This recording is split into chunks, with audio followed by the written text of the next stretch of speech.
Hey everyone. Today I'm going to do part 2 of my series on the history of autism. Sorry I haven't posted for a couple of weeks, but I was traveling in the first part of January and visiting family and friends in my hometown. And of course, then there was the whole TikTok ban debacle. But we're back. All right.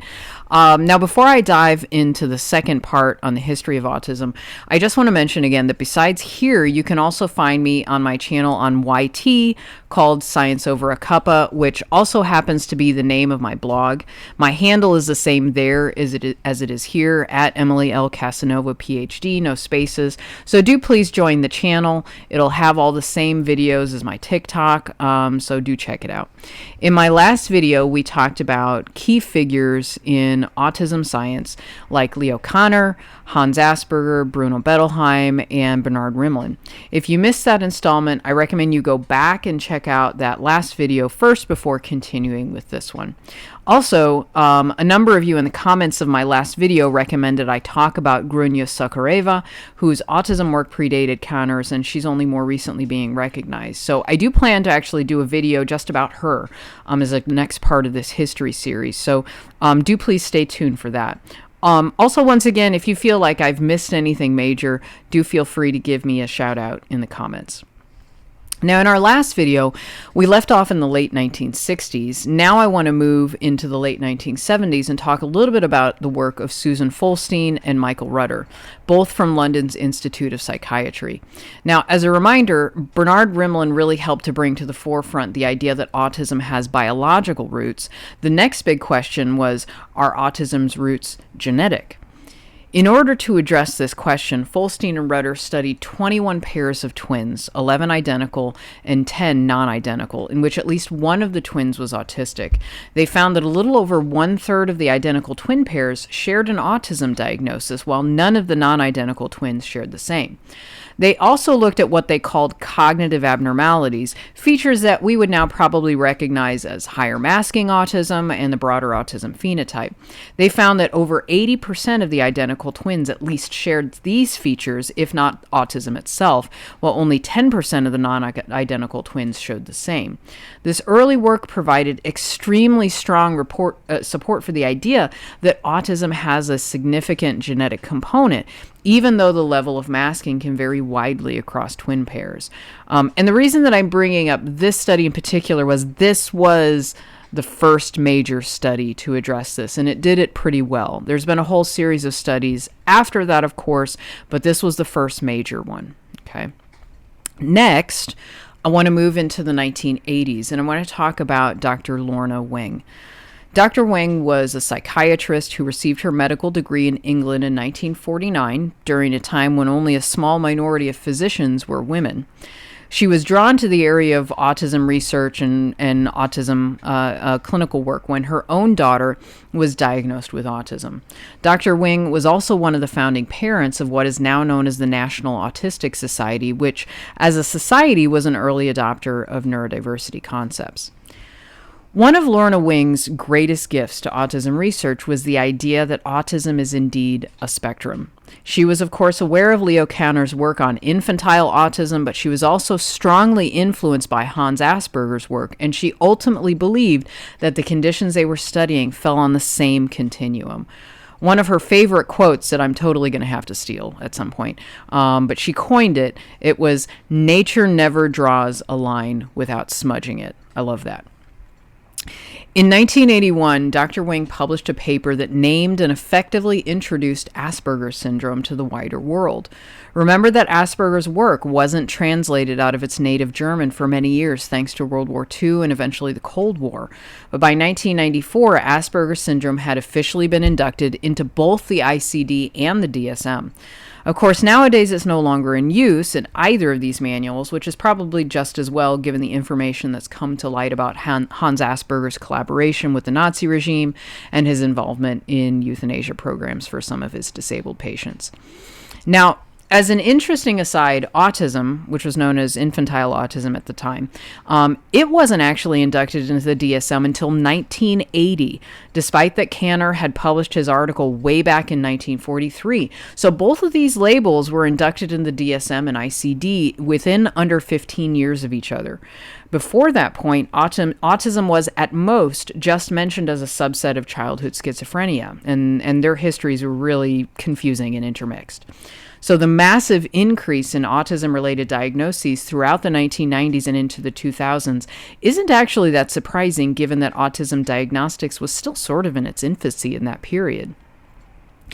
In the 1970s, Dr. Wing also proposed what she called the triad of impairments in autism, which she defined as changes in social interaction, communication, and imagination or rigid thinking. This triad was the forerunner to what are now considered the core features of autism, although social interaction and communication have been smushed into a single socio-communication category, and the part about imagination has been dropped, and rigid thinking has morphed into restricted and repetitive behaviors. So as you can see, Dr. Wing has had a significant impact in how we think of and define autism today.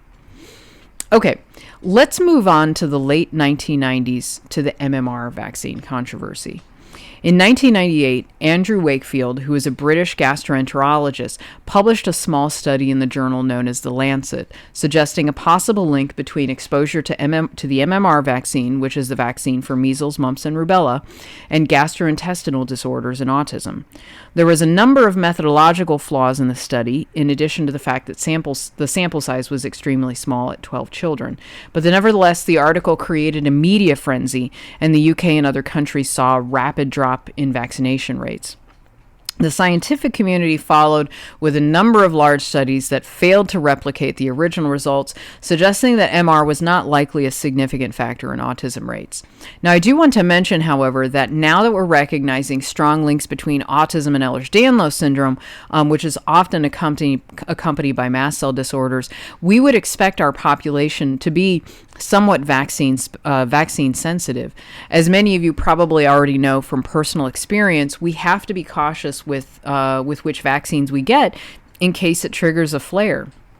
So what we may largely be seeing in our community is a correlative relationship between autism and vaccine reactivity rather than strictly a causal relationship.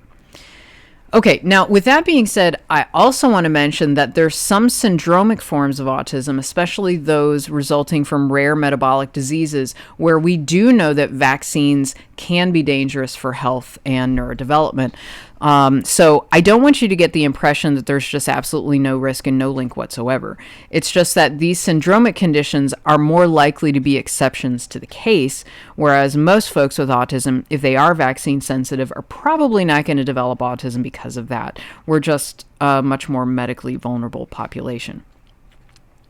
Now, back to the original study. As you might already know, the original Lancet article was retracted in 2004 since it came to light that Wakefield had multiple undisclosed conflicts of interest, which may have helped incentivize finding a link and ultimately biasing his work.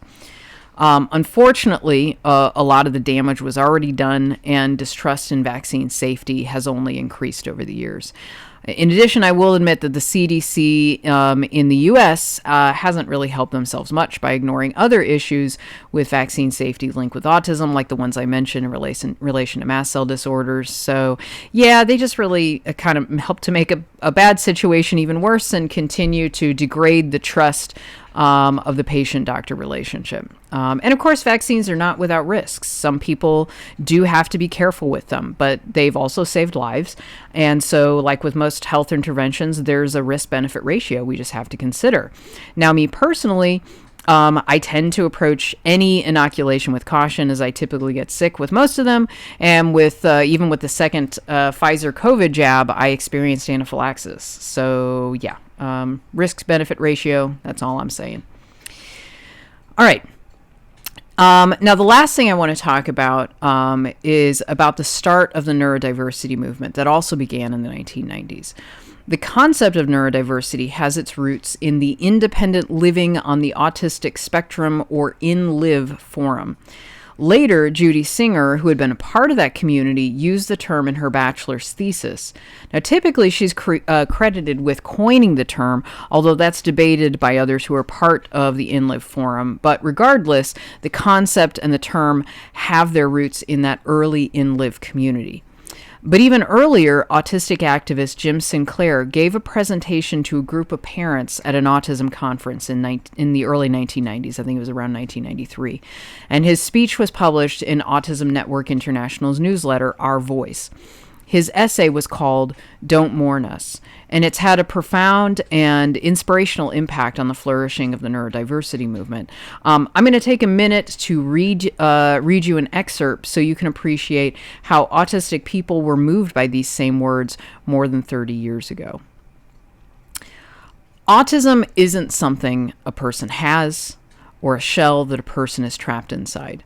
There's no normal child hidden behind the autism. Autism is a way of being. It is pervasive. It colors every experience, every sensation, perception, thought, emotion, and encounter, every aspect of existence. It is not possible to separate the autism from the person, and if it were possible, the person you'd have left would not be the same person you started with. This is important, so take a moment to consider it. Autism is a way of being. It is not possible to separate the person from the autism. Therefore, when parents say, I wish my child did not have autism, what they're really saying is, I wish the autistic child I have did not exist and I had a different non-autistic child instead. Read that again. This is what we hear when you mourn over our existence. This is what we hear when you pray for a cure. This is what we know when you tell us of your fondest hopes and dreams for us, that your greatest wish is that one day we will cease to be, and strangers that you can love will move in behind our faces. End quote. Now you can see how incredibly powerful this essay is and how it's been foundational to the neurodiversity movement. And I do highly recommend that you find the full text on ANI's website. It is available. I remember when I first came to the online autistic community back in 2003, and this essay was still being widely shared, and most Audis who were part of that community had read it and were integrating its teachings into the ideas of how we wanted autism to be viewed.